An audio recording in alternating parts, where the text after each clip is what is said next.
Hello मेरे प्यारे दोस्तों, राज जीएस में आप सभी का स्वागत है।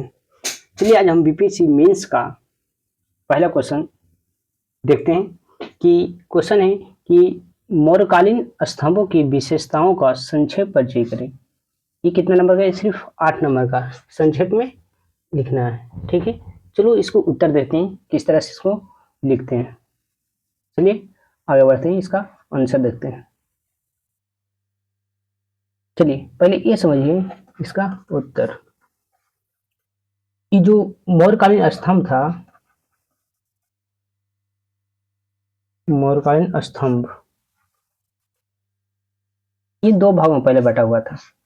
दो भागों में पहला था जो लिपि लिपि स्तंभ और दूसरा था वो था सादा स्तंभ। सादा स्तंभ। तो ये जो मौर्यकालीन स्तंभ था इसे दो भागों में बांट देते हैं। पहला लिपि स्तंभ, दूसरा सादा स्तंभ। चलिए अब ये जो लिपि स्तंभ है इसमें क्या किया है जो दिखते हैं, उसके बाद सादा स्तंभ में दिखते हैं। ठीक है, चलिए लिपि स्तंभ में तो इसको पॉइंट बना के लिखना या तो मैप बना के भी लिख सकते हैं। तो चलिए हम लोग को इस तरह से लिख लेते हैं इसको। चलिए पहला पॉइंट इसमें इस पर लिखें, इस पर धाम लिपियां खुदी हुई है। लिपियां खुदी हुई है। पहला पॉइंट ये रहा मेरा। दूसरा पॉइंट रहा कि दिल्ली दिल्ली मेरठ और ले लेते हैं सारनाथ, सारनाथ, सांची, रामपुरवा, रामपुरवा। ये सब आदि से इसका प्रमाण मिलता है। आदि से प्राप्त होता है। चलिए तो लिपि स्तंभ में ये था कि इस पर धाम लिपियां खोदी गई है। दिल्ली, मेरठ, सारनाथ, सांची, रामपुरवा ये सबसे प्राप्त होता है कि लिपि स्तंभ थे। चलिए अब सादा स्तंभ में देखते हैं। जो सादा स्तंभ है यह दो भागों से प्राप्त होता है। पहला था बसाड़, बसाड़ से ये देखने को मिलता है, और दूसरा था कोसरा। कोसरा ये दोनों क्षेत्र से यह पता लगता है कि सादा स्तंभ भी था। चलिए हो गया। अब इससे आगे इसको विशेषता देखते हैं कि इसकी विशेषता, जो क्वेश्चन पूछा था कि इसका विशेषता क्या है, अब हमको इसको विशेषता को वर्णन करते हैं। चलिए देखते हैं विशेषता। विशेषता विशेषता लेकर के मैप ड्रा कर लेते हैं। चलिए इसमें पहले पॉइंट लिखते हैं यहाँ पे कि लाल बलुआ पत्थर से बने, पत्थर से बने। इस तरह से मैप बनाना है, फिर उसके बाद में इसको डिटेल थोड़ा थोड़ा लिख देना है, मेरा विस्तार हो जाएगा। ठीक है, तो पहला था कि लाल बलुआ पत्थर से बना हुआ था। दूसरा था कि इसकी ऊंचाई की बात करते हैं तो इसकी ऊंचाई था जो कि 35 से 50 फीट ऊंचा था। 35 से 50 फीट ऊंचा देखने को मिलता है ये स्तंभ। चलिए अगला था कि जो पॉलिश पॉलिश की गई, जिसे ओप कहा जाता था, ओप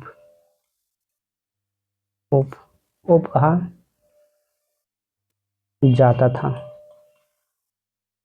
तो जो स्तंभ था वह पॉलिश किया हुआ था, जिसे ओप के नाम से जाना जाता। क्या था? ओप के नाम से जाना जाता था।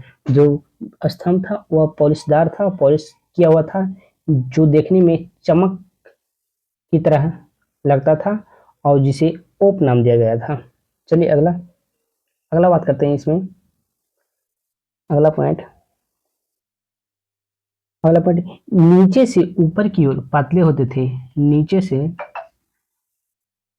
से ऊपर की ओर पतले होते थे। जब इसका नक्श जब इसको इस तरह से देखिए, इस तरह से रहेगा। तो नीचे से, नीचे यहाँ पे रहता है, नीचे नीचे से ऊपर की ओर जाते हैं तो यह पतला होते जाता है, पतला होता चला जाता है। और यहाँ पे एक,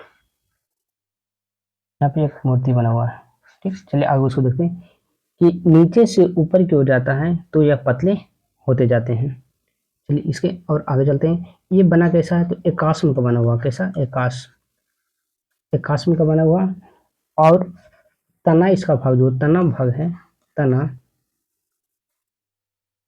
चलिए ये जो तना भाग है, तना बोलता है कि तना की जो चौड़ाई है नीचे से ऊपर की ओर कम होते जाता है। तना की जो चौड़ाई है, चौड़ाई वह नीचे से ऊपर की ओर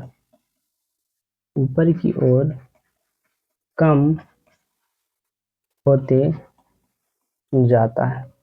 तना की जो चौड़ाई है जो ऊपर की ओर जाता है तो कम होते जाता है। चलिए, और इसका एक पॉइंट और है कि जो इसका जो शीर्ष है, शीर्ष भाग, इसका शीर्ष है जो कंठ के ऊपर, कंठ के ऊपर कंठ के ऊपर स्थित है, कंठ के ऊपर स्थित है। अब जो इसका मैप हम देखते हैं कि किस तरह से इसका फिगर था। ये हो गया विस्तार मेरा, और इसको जब मैप ड्रा करते हैं तो इस तरह से करते हैं। चलिए,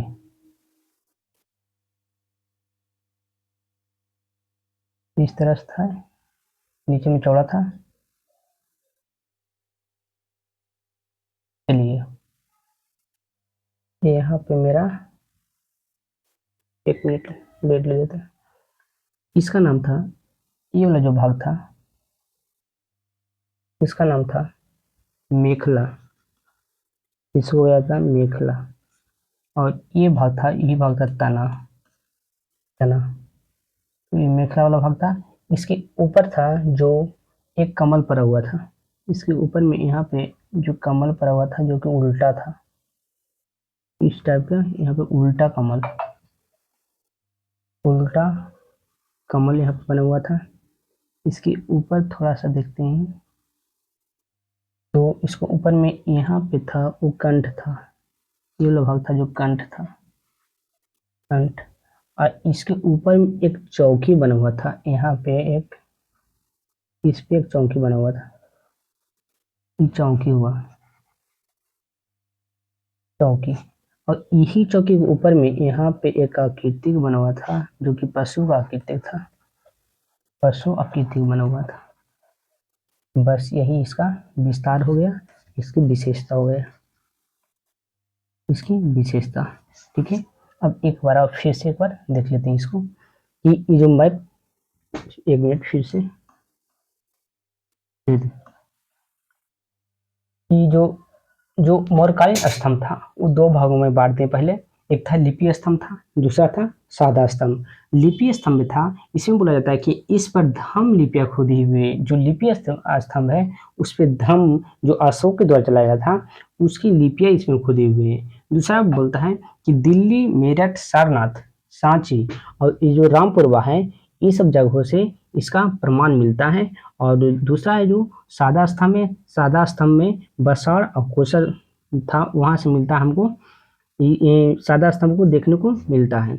उसके बाद इसकी विशेषता की बात किया था, तो इसको विशेषता में सबसे पहला विशेषता था कि यह लाल बलुआ पत्थर से बने होते हैं। दूसरा, इसकी ऊंचाई था जो 35 से 50 फीट था। और तीसरा था कि पॉलिश की गई था जिसे ओप कहा गया था। ठीक, और फिर वो कि नीचे से, अगर नीचे से ऊपर की ओर जाता था तो ये पतले होते जाते थे। और इसको तना था, तना वाला भाग था जो ऊपर की ओर जाता था तो कम होता चला जाता था। और शीर्ष था जो कंठ के ऊपर स्थित चौकी की तरह था। ठीक है, अब इसका हम मैप देख लें कि नीचे वाला भाग था, ये भाग था जो कि तना था, इसके ऊपर में था जो मेखला था। और यहाँ पे एक कमल का चित्र पड़ा हुआ है जो कि उल्टा उल्टा कमल है। और उसके बाद एक कंठ है, कंठ के ऊपर में एक चौकी स्थित है और चौकी के ऊपर में एक पशु की आकृति है। ठीक, ओके, और द बेस्ट। ठीक, और मेरा एक दूसरा क्वेश्चन है जो